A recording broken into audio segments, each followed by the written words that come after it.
ध्यान देना। शांति का दान देते हुए सभी माता बहने, सुखदेव जी महाराज कहते हैं कि राजा परीक्षित, आगे की कथा सुनो।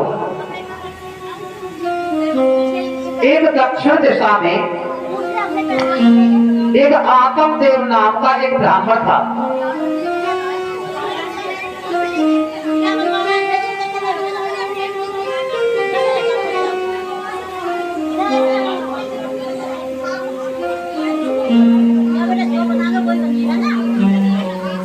अरे बहन शांत हो जाओ, इधर शांत हो जाओ, ध्यान दो मैया, भगवान के चरणों में ध्यान लगाओ, विषय वासना में मत फंसो। एक दक्षिण दिशा में एक आतम देव नाम का एक ब्राह्मण था। सुखदेव जी कहते हैं राजा परीक्षित, कथा को मन लगाकर सुनना। आतम देव ब्राह्मण की पत्नी का नाम था धुंधली। पर धुंधली कितनी चांडालिनी थी कि कभी पति को भजन नहीं करने देती। पति भजन करता, वो झगड़ा करती, पति की बात नहीं मानती। भगवान की कृपा से उस धुंधली से कोई संतान पैदा नहीं हुई, बांझ रह जाती है। आतम देव राजा सोचने लगे, जब कोई संतान नहीं है, ना बेटा ना बेटी, तो ये धन, ये राज्य, ये सब बेकार है। माता पिता जो भी कमाते हैं किसके लिए? एक बेटा को। कोई पिता झूठ बोल के कमाता है, कोई मेहनत करके कमाता है, केवल बेटा के लिए कि मेरा बेटा धनवान बने, मेरा बेटा सुख उठावे। कोई ऐसा पिता नहीं जो ये सोचे कि मेरा बेटा दुखी रहे। आतम देव ब्राह्मण ने सोचा, जब कोई ना बेटा है ना बेटी, तो ये राज्य, ये धन, ये सब बेकार है। महाराज आतम देव सोचते हैं चौथा वन आ गया। महाराज आतम देव वन को चले जाते हैं कि चौथा वन मैं परमात्मा को दूंगा, भगवान का भजन करूंगा, वन में जाके तपस्या करूंगा। आतम देव ब्राह्मण वन को चले गए। वन में जाके क्या देखा? एक महात्मा जी वन में तपस्या कर रहे हैं। यहाँ पर एक बात आती है कि वृक्ष कबहू न फल भके, नदी न संचय नीर, पर मारत के कारण साधु धरा शरीर।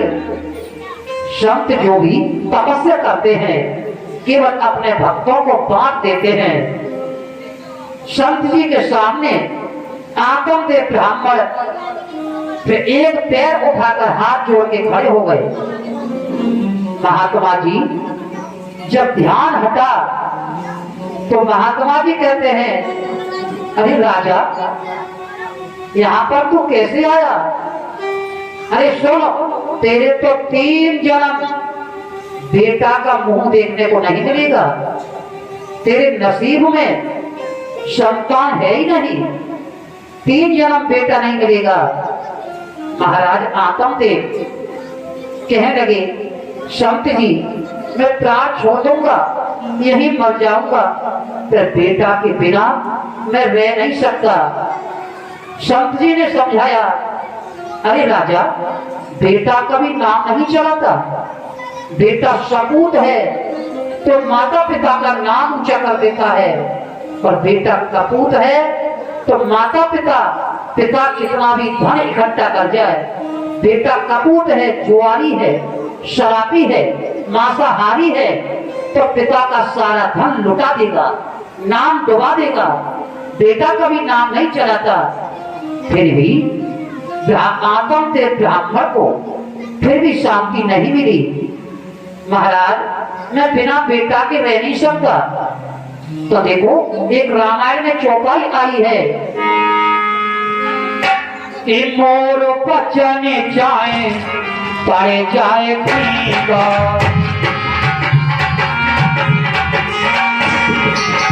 मोर बचन जाए पड़ जाए फीका, सबसे बचन पत्थर कीलीका।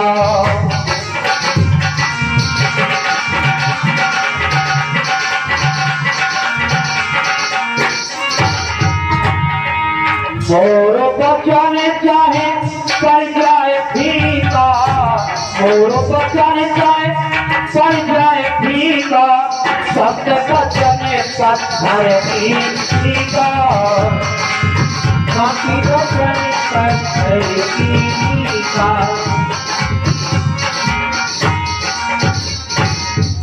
चाहे चाहे साधारण इंसान का वचन झूठा हो जाए, पर जो पूर्ण शब्द है, जो अच्छे शब्द है, संत वाणी कभी खाली नहीं जाती है।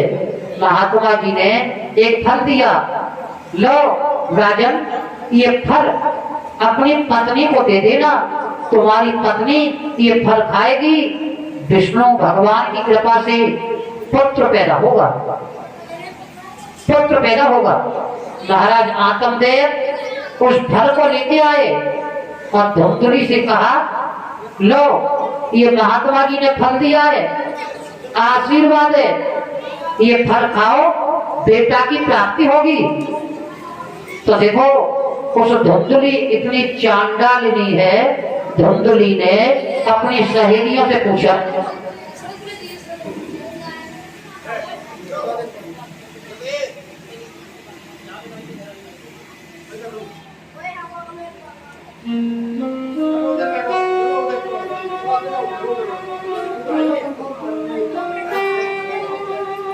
धुंधली ने अपनी सहेलियों से पूछा, बहना एक बात बताओ, गर्भ में जब बच्चा आता है तो कितना कष्ट होता है। सहेलियां बोली, बड़ा कष्ट उठाना पड़ता है जब गर्भ में बच्चा आता है। अगर घर में आग लग जाए तो गर्भिणी भाग नहीं सकती, घर में चोर आ जाए तो गर्भिणी भाग नहीं सकती, बड़ा कष्ट उठाना पड़ता है। तो आत्म देव के यहाँ पर एक गाय थी, गाय भी कभी नहीं बदली, गाय भी बाज, रानी भी बाज। तो रानी ने सोचा ये फल मैं नहीं खाऊंगी, महात्मा जी के फल को वो गाय को खिला दिया। पर संत वचन कभी झूठा नहीं होता, गाय को खिला दिया। जब समय पूरा हुआ, धुंधली ने अपनी बहन से सलाह कर ली। धुंधली की एक बहन और थी, उससे सलाह करी, बहन तेरे पेट में बच्चा है, जब तेरा समय पूरा हो और जो भी बच्चा पैदा हो, अपने बच्चा को पैदा होते ही चोरी से छुपकर और मेरे पास पहुंचा देना। मैं महाराज से कह दूंगी कि मैंने बच्चा को जन्म दे दिया। दोनों बहनों ने सलाह कर ली। धुंधली की बहन के लड़का समय पूरा हुआ तो लड़का पैदा हुआ। उसी लड़का जब पैदा हुआ तो चोरी से छुपाकर उस लड़के को धुंधली के पास में भेज दिया। धुंधली ने महाराज से खबर कर दी, महाराज तुम्हारी पत्नी के पुत्र ने जन्म लिया है, बेटा ने जन्म लिया है। समय गाय का पूरा हुआ, जो गाय को फल खिला दिया। गाय का समय पूरा हुआ तो गाय ने भी पुत्र को जन्म दिया। कान तो है गाय जैसे और शरीर है इंसान का, जो गाय से पैदा हुआ। राजा पर दूसरी खबर पहुंची, महाराज जो गाय तुम्हारी बांझ थी, गाय नहीं बदली, उस गाय से भी लड़का पैदा हुआ है। राजा ने बहुत खुशी मनाई। जब दोनों का नामकरण संस्कार हुआ, नाम रखा गया, तो जो गाय से पैदा है उसका नाम रखा गौकर्ण। जो धुंधली की बहन का लड़का है उसका नाम रखा धुंधकारी। जथा नाम तथा गुण, उसका नाम धुंधकारी रखा। दोनों को बड़े प्यार से पाला, बड़े हो गए। तो जो संत जी का फल है, जो संत जी का आशीर्वाद है, गौकर्ण बच्चापन से ही भगवान की भक्ति का अंकुर पैदा हो गया। मंदिर में जाता है, मंदिर में पूजा करता है, आरती करता है, शंख बजाता है। भगवान की भक्ति का रंग सवार होने लगा, क्योंकि महात्मा जी का फल है, महात्मा जी का आशीर्वाद है। और जो धुंधली की बहन का लड़का है धुंधकारी क्या करता है? बच्चों में झगड़ा करता है, बच्चों को मारता है। और बड़ा हो गया तो जुआ खेलने लगा, शराब पीने लगा, मांसाहारी बना और माता पिता का धन लुटाने लगा। वेश्याओं के पास में जाने लगा, वेश्याओं से प्रेम करने लगा। यानी वो धुंधकारी पूरे धन की बर्बादी करने लगा। माता पिता पर शिकायत आती है, महाराज आत्मदेव, तुम्हारा बेटा जुआ खेल रहा है, तुम्हारा बेटा दारू पी रहा है, तुम्हारा बेटा हमने वेश्याओं के पास में देखा। शिकायत आती है, माता पिता समझाते हैं, अरे बेटा वेश्या किसी की मित्र नहीं है, जुआ खेलना गलत है। देख जुआ से पांडव भी हार गए, जुआ से पांडव भी अपने को हार गए, द्रौपदी को हार गए। पांडवों ने सब कुछ दांव पे रख दिया, तो जुआ से बैल भी हार गया। तो जुआ खेलना बहुत गलत है। बार बार समझाया पर धुंधकारी नहीं माना।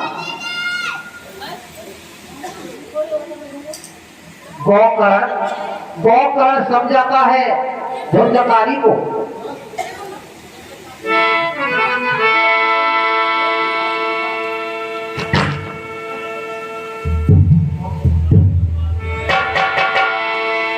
धुंधकारी को समझाता है गौकर्ण, भैया धुंधकारी एक बात सुन,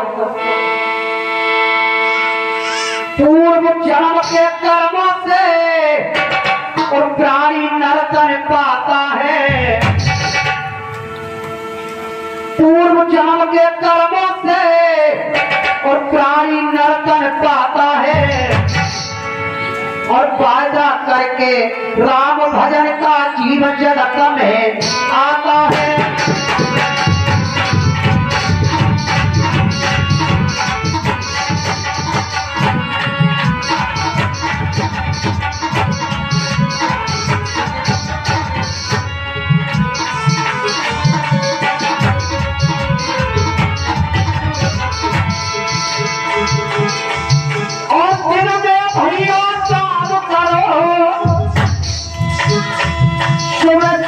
हरि को भजन करो, ये हीरा जन्म मिला है तुम्हें, मत इसको पर काम करो।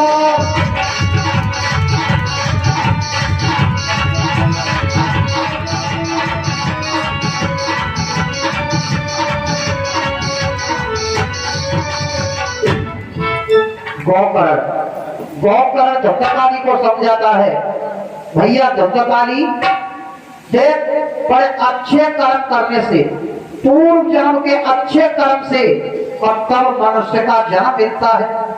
हर इंसान को लक्ष्य 84 में जाना पड़ता है। कभी नारी का कीड़ा बनता है, कभी पशु पक्षी बनता है। अच्छे कर्म, बड़े अशुभ कर्म करने पर तब इंसान का जन्म मिलता है। मनुष्य का जन्म मिलना बड़ा दुर्लभ है। बड़े भाग्य मानुष तन पावा, स्वर मुनि दुर्लभ ग्रंथन में गावा। ये लक्ष्य 84 होकर मनुष्य का जन्म बड़े भाग्य से मिला है।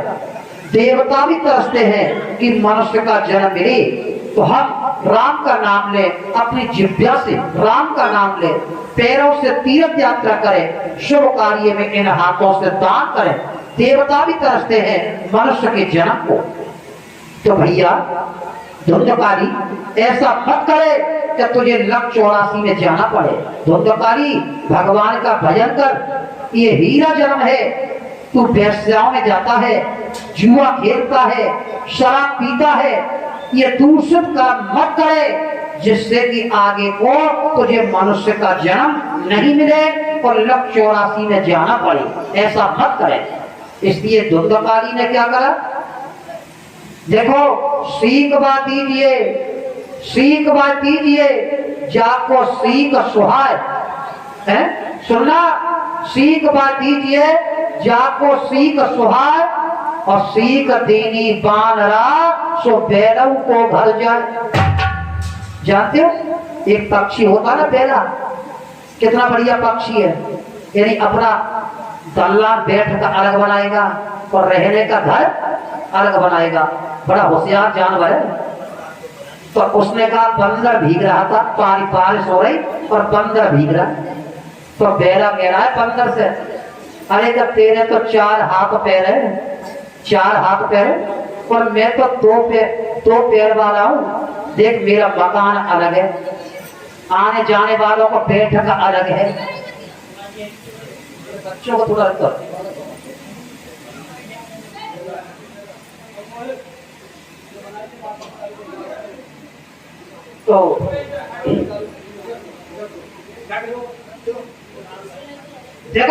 तो देखो मैं कितना होशियार हूँ। अब तो 4 हाथ पैर वाले बारिश में भीग रहे हो, बारिश में भीग रहे हो। सो भैया तो बंदर ने क्या काम किया, क्या मारी छलांग और बेचारे का बेड़ा का घर तोड़ के फेंक दिया, गले तू भी भीग जा। तो इसलिए सीख बात दीजिए, जाको सीख सुहाय, और सीख देनी बानरा को बेड़ा को घर जाए, बेड़ा का घर भी तोड़ दिया है ना। तो इंसान कहते हैं ना कि चोर चोरी छोड़ दे पर हेरा फेरी नहीं छोड़ता। एक बात याद आती है, दृष्टांत एक और है, कौन सा, क्या भेड़िया यानी शेर हो गया बुड्ढा, तो शेर जब बुड्ढा हो गया तो शेर को शिकार नहीं मिले, शेर भूखा है, तो शिकार शेर का तो ये आमस खाना ये काम है शेर का, तो बुड्ढा हो गया शिकार नहीं मिले, तो शेर क्या करता है कि शेर फूंक फूंक के पैर रखने लगा, यानी धरती पे फूंक मारे और फूंक फूंक के पैर रखे। ऊपर बैठा बंदर, बंदर बोला कि ये तो रोजाना बड़ी शिकार करते और झपट मारते, पर आज तो ये बड़े भक्त हैं कि जमीन पे फूंक मार मार के पैर रख रहे आगे। तो बंदर बोला कि आज तो बड़े अच्छे मारे पड़ते हो, आज तो तुम बड़े सीधे साधे हो और फूंक मार के चल रहे हो। शेर बोला सुनो, जब से मैंने 4 धाम के तीर्थ करे हैं, बद्रीनाथ केदारनाथ 4 धाम तीर्थ गया, तब से मुझे ज्ञान पैदा हो गया कि किसी जीव को मारना बहुत बड़ा पाप है।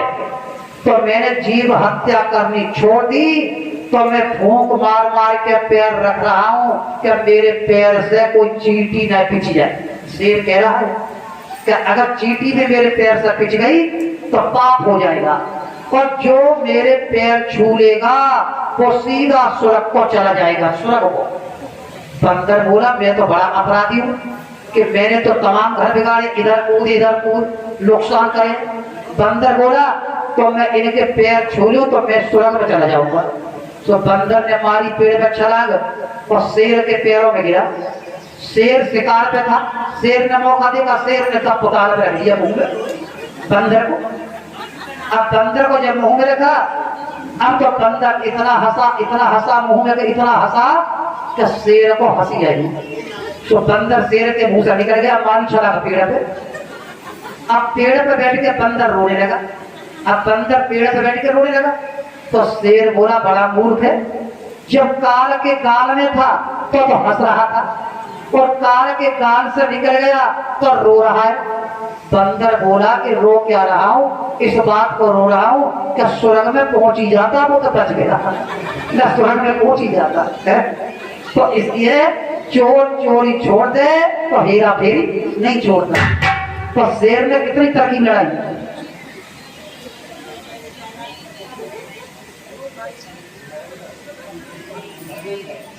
ये धर्मेंद्र शहीद यादव जी 100 रुपए दान किए भगवान की कथा में।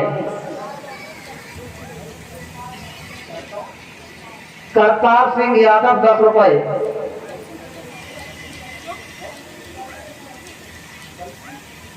उदल सिंह 10 रुपए, शगुन यादव 20 रुपए, चंद्रपाल सिंह 10 रुपए, शकुंतला देवी 20 रुपए, रौनक यादव 10 रुपए,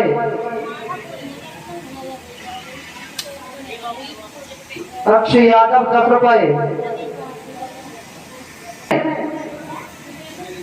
अवधपुरी के राजा थे महाराज उत्तानपाद। महाराज उत्तानपाद के दूसरे भाई का नाम था प्रियव्रत। अरे भैया ध्यान दो उधर से।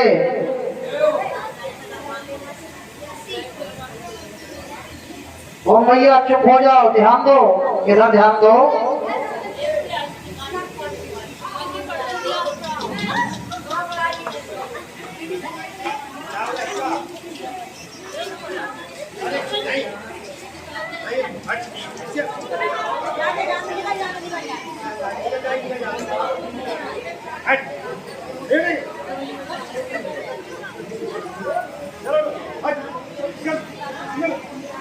करो कि घोड़नी का तब तक सावा हाथ लकड़ी बोलूंगा तो घोड़ लकड़ी घूमने में लगा रहा, तो लकड़ी घूमते घूमते मर गया।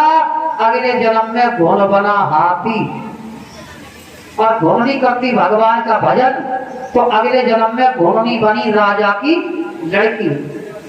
उद्धव जी किस्मत न्यारी न्यारी, उद्धव जी कहते हैं कि किस्मत न्यारी न्यारी है ना। तो भजन करने वाली घोड़नी बनी राजा की लड़की और घोड़ लकड़ी घूमने में लगा रहा, वो बना हाथी। तो देखो राजा ने जब लड़की की शादी करी, कोई हाथी खरीद लिया और लड़की की शादी में वो हाथी दिया दहेज में। तो हाथी के ऊपर कितना लोग बैठे जा रहे और लड़की जा रही है भजन के प्रताप से डोली में बैठ के, ससुराल में डोली में बैठ के। तो हाथी को याद आई कि पिछले जन्म में ये मेरी पत्नी थी और ये कहती कि कुछ घोड़ो कुछ भगवान का भजन करो। मैं लकड़ी घोड़ने में लगा रहा, तो हाथी बैठ गया कि ये मेरी पत्नी जा रही है डोली बैठ के और मेरे ऊपर बहुत लोग बैठे जा रहे हैं। हाथी बैठ गया। इधर लड़की को याद आई कि पिछले जन्म में ये मेरा पति था, मैं कहती कि कुछ घोड़ो कुछ भगवान का भजन करो। ये कहते 100 हाथ लकड़ी घोड़ूंगा। लकड़ी घोड़ने का ये फल मिला है कि अब ये बन गए हाथी। तो लड़की कहती है अगर बारात वालों की आज्ञा मिल जाए तो हाथी को मैं चला दूंगी। बारात वाले बोले मारे पड़े, लड़की ने कोक शास्त्र की पढ़ाई करी है। कोक शास्त्र की पढ़ाई करने वाला हर जीव की भाषा को समझ लेता है, हर जीव की भाषा को। बारात वाले बोले बेटी चलाओ हाथी। तो लड़की हाथी के कान में बोली क्या तुमसे मैं कहती क्या कुछ घोड़ो कुछ भगवान का भजन कर लो, जीवन का यही सार है और सब बेकार है। तब तुम कहते कि 100 हाथ लकड़ी घोड़ूंगा। अब लकड़ी घूमते घूमते बन गए हाथी। अब तो जिस योनि में आ गए वो योनि का समय बिताना पड़ेगा। अब हाथी बन गए, तो हाथी बन के तो जितनी आर्वर है, जितने भगवान ने आयु दी है, ये समय बिताना पड़ेगा। हाथी की बात समझ में आएगी कि ठीक कह रही है, पहले भी ठीक कह रही और अब भी ठीक कह रही है। हाथी उठा और चल पड़ा। तो या तो वो हाथी जाने या वो लड़की जाने, बारात वाले क्या जाने क्या पूर्व जन्म का कोई संबंध है। तो पिछले जन्म का संबंध था, पति पत्नी का जोड़ा था। तो पति करेगा भजन तो पति के साथ में और पत्नी करेगी भजन तो पत्नी के साथ में। ऐसा नहीं, बाजी कह देते माता बहने कि हमारे आदमी बहुत पुजारी है, दिन भर टाल बजावे, दिन भर पूजा करे। माता बहने कह देते हम पति के सहारे से हम तर जाएंगे। तो तर कैसा जाओगे? पति के पेट की रोटी तुम्हारे पेट में बनाएगी, तुम्हारे पेट की रोटी पति के पेट में बना जाएगी। तर कैसे जाओगे? जब ही तो तर जाओगे। पति करेगा और तुम करोगी तो तुम करोगी। अपना कर्म अपने साथ में है। पत्नी करेगी, पत्नी स्वर्ग में जाएगी, और पति भजन करेगा तो पति स्वर्ग में जाएगा।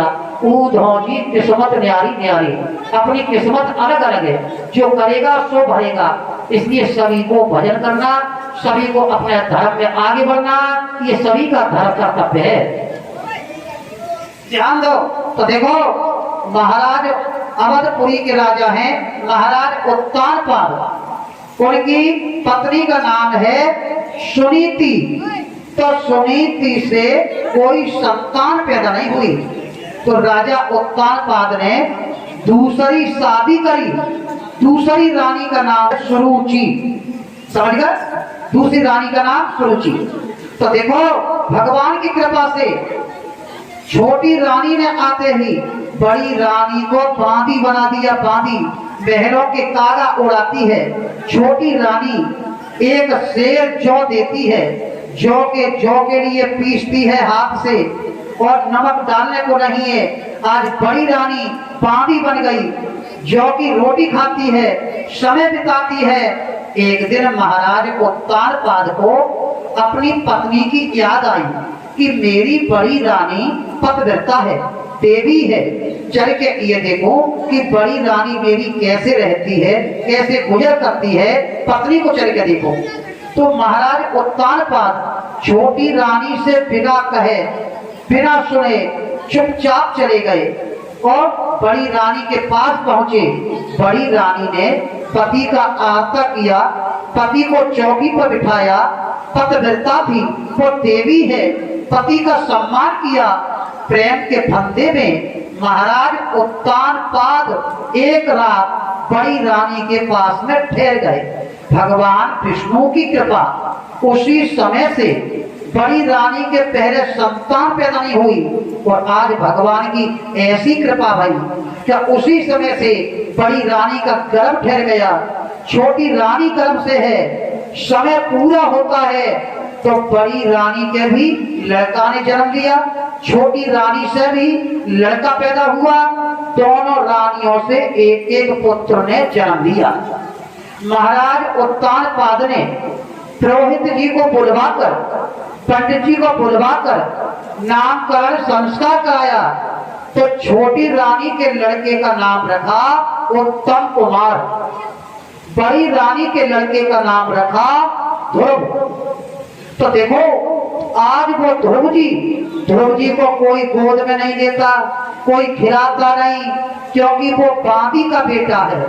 और छोटी रानी के लड़के को राजा भी खिलावे, सभी लोग प्यार करते हैं, पर बांदी के बड़ी रानी के लड़का को कोई गोद में नहीं लेता, राजा भी नहीं लेते गोद में। एक दिन जब ध्रुव जी महाराज खेलते खेलते पलते पलते और बड़े हो गए, यानी 5 वर्ष के हो गए ध्रुव जी, दोनों बच्चे 5 वर्ष के। तो एक दिन ध्रुव जी खेलते हुए पिताजी के दरबार में पहुंच गए। महाराज के दरबार में महाराज उत्तानपाद ने देखा कि छोटी रानी नहीं देख रही है। तो महाराज उत्तानपाद ने ध्रुव जी को उठाया, अपनी छाती से लगा लिया, ध्रुव जी को पुचकारने लगे, प्यार करने लगे। तो ध्रुव जी से इतना प्यार किया, इतने में छोटी रानी ने देख लिया कि वाह, शौर्य का लड़का राजा की गोदी में और मेरा लड़का नीचे। छोटी रानी आई और छोटी रानी ने ध्रुव के लिए पैर पकड़ के खींच लिया और ध्रुव में 2 थप्पड़ मारे और ध्रुव से कहा, तेरी औकात नहीं है राजा की गोदी में बैठने की।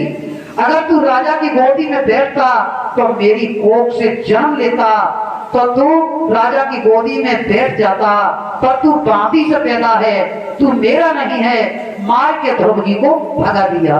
आज बेचारे ध्रुव जी अपनी मैया के पास में आए और अपनी मैया से रो रो कर ध्रुव जी कहने लगे, हे मैया मुझे ये बता कि मेरे पिताजी कौन हैं?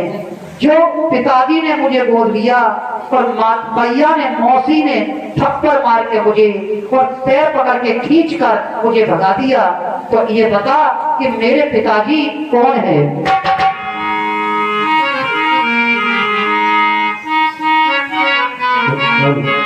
रो कहे ध्रुव महाराज, मैया मोई मौसी ने मारो।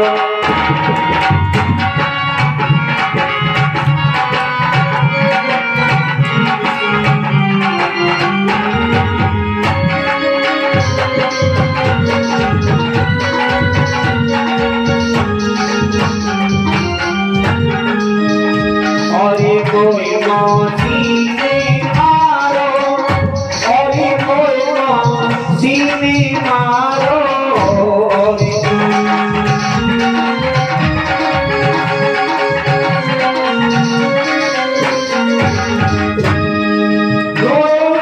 कहे ध्रुव महाराज, मैया कोई मौसी ने मारो।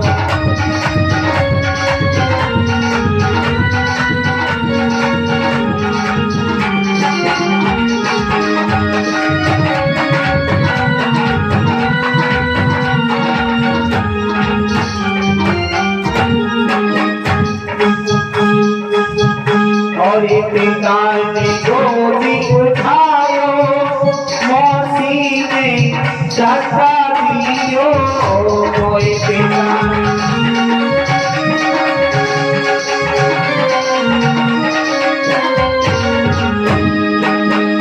मम्मी खाकर दीने जार, मैया कोई मौसी ने मारो। बोले कहे ध्रुव महाराज, मैया कोई मौसी ने मारो।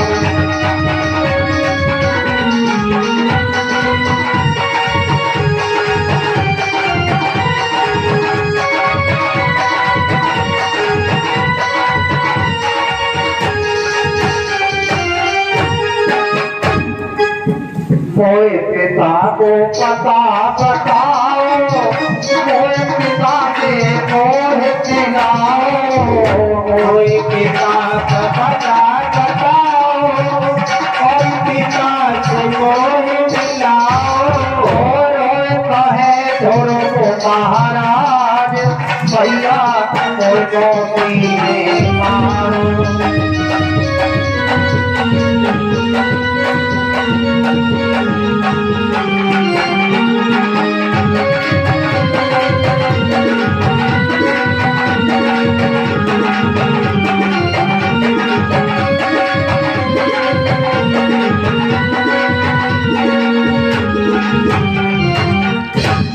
कृष्ण भगवान की। आज ध्रुव जी महाराज कह रहे हैं, हे माँ मैया मुझे सच्चे पिता बताओ कि मेरे पिताजी कौन हैं? मैया रो रो कर कहने लगी, बेटा धरती तेरी माता, धरती तेरी माता है, भगवान तेरे पिता है। जो दुनिया का पिता, दुनिया का पद रखने वाला केवल एक भगवान है। बेटा धरती तेरी माता है, भगवान विष्णु तेरे पिता है। मैया मंदिर में ले जाती है और विष्णु भगवान की एक मूर्ति दिखाती है, बेटा ये भगवान चार भुजाओं में ये तेरे पिता हैं, अपने पिताजी को देख। तो ध्रुव कहता है, हे माँ तो अपने सच्चे पिताजी को मिलने के लिए, सच्चे पिताजी को देखने के लिए अब मैं जा रहा हूँ। तो ध्रुव जी कह रहे हैं